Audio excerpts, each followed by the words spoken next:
Namaskar. A warm welcome to World News, an Indian perspective on All India Radio. This is Nishit Kumar bringing glimpses of major developments of the day from across the globe. The headlines. India says China should refrain from making any attempts to unilaterally change the status quo at LAC. New Delhi blasts Islamabad at UN, says Pakistan has no local standi on the internal affairs of India. The External Affairs Minister of India highlights cross-border terrorism as key challenge at SAARC meet. India hands over $13 million to Nepal as post-earthquake reconstruction assistance for its housing and school sector. And cricket legend Dean Jones passes away in Mumbai.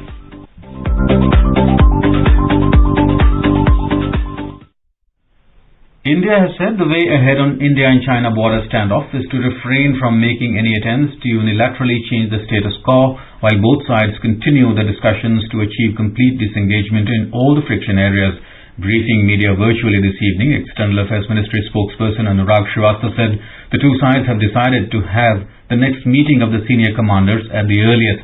The sixth meeting of the senior commanders of the Indian and Chinese armies took place on the 21st of this month in Moldova. The two sides decided to strengthen the ground communication to avoid any further misunderstandings and misjudgments, stop sending more troops to the front line, refrain from unilaterally changing the situation on the ground, and avoid taking any actions that may complicate the situation. Mr. Srivastava said, as such, it reflects the stated commitment of both sides to disengage along the LAC. Meanwhile, China has once again parried questions on permanent membership of the UN Security Council for India. Yesterday, at a virtual meeting on the sidelines of 75th session of the UN General Assembly, India and other G4 countries have called for the start of text-based negotiations without delay. More from our correspondent Anshuman Mishra in Beijing. China has not spelled out its stand regarding permanent seat for India at the Security Council. Chinese Foreign Ministry spokesperson chose to deflect the G4 countries' demand for UNSC reform, saying that there is enormous division and lack of a widespread consensus on it. G4 countries comprising India, Japan, Brazil and Germany have been demanding the expansion of the UN Security Council through substantive negotiations based on a single comprehensive text which is formal. It is also worthwhile to note that except China, all other four permanent members of Security Council support India's candidature for a permanent seat at the UN Security Council. This is Anshuman Mishra for World News on India Radio, Beijing. India has stated that Pakistan has no local standi to comment on India's internal matters. Replying to media query on statements by the Pakistani leadership and media reports in this regard, External Affairs Ministry spokesperson Anurag Srivastava said India's position has always been clear and consistent in this matter.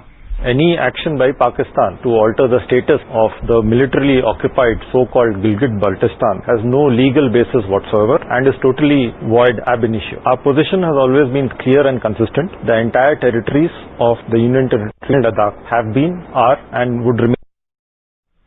On Jammu and Kashmir issue raised in CICA and SAARC meeting by Pakistan, the spokesperson said it is very typical of Pakistan to use such fora to raise bilateral and contentious issues, which is inconsistent with the principles and charter of such organizations and their meetings. He asked what else can be expected of a country that indulges in cross-border terrorism as a part of its state policy.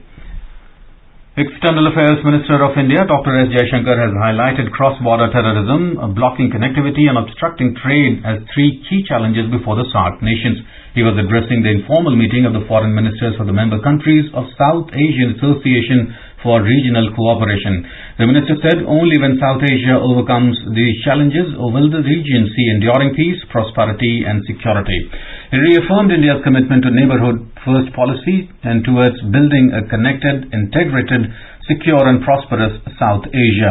In a tweet, Dr. Jaishankar said India has extended foreign currency swap support to a number of SAARC countries like $150 million support to the Maldives, $200 million to Bhutan and $400 million to Sri Lanka during this year. The minister also highlighted India's COVID cooperation efforts in the region. India has committed $10 million to COVID-19 emergency fund created for the region. It has already supplied essential drugs, medical consumables, COVID protection and testing kits, etc. to the member nations. This is All India Radio giving you the world news. India handed over checks amounting to over $13 million to Nepal as post-earthquake reconstruction assistance for the housing and school sector. With this handover, India has reimbursed about $72 million of the committed $150 million grant and line of credit to Government of Nepal for housing sector reconstruction. India has already assisted rebuilding 92% of the committed 50,000 houses in Gorkha and Nuwakot districts. Similarly, Government of India has committed support for reconstruction of 70 schools and a library under the $50 million grant assistance. Out of this, the first tranche of $4.2 million for the ongoing schools was reimbursed to the Government of Nepal. Protesters took to streets in Minsk on Wednesday evening, hours after the inauguration of Alexander Lukashenko for another term as president.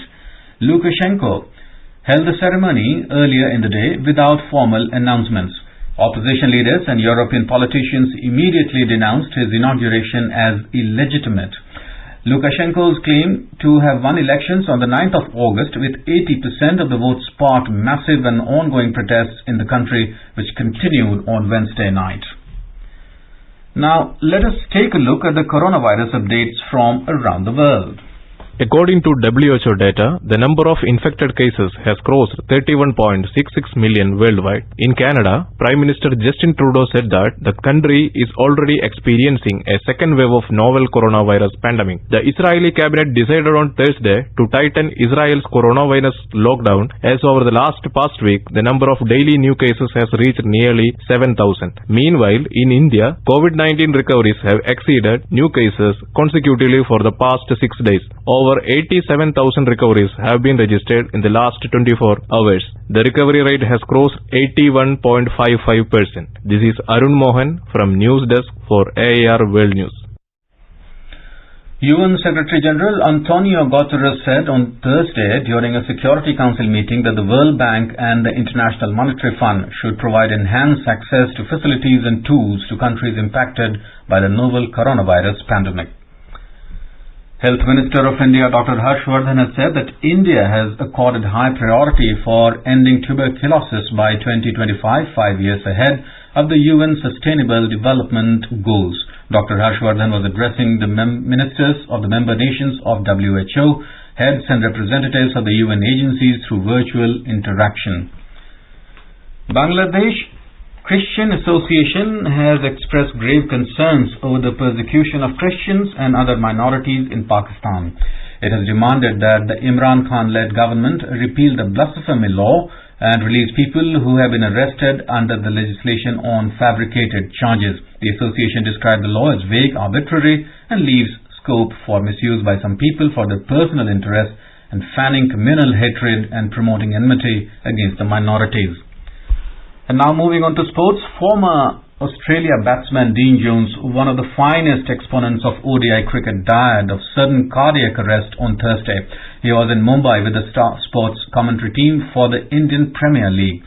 Jones played 52 tests and 164 ODIs for Australia and was part of the 1987 World Cup winning team.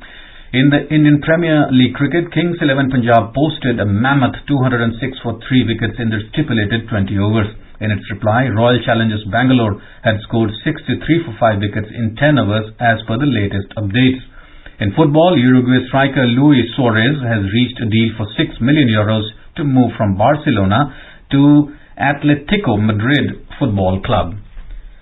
India is celebrating the 150th birth anniversary of Mahatma Gandhi. Before we end, let us listen to his favorite bhajan Vaishnavajan by artists from Japan.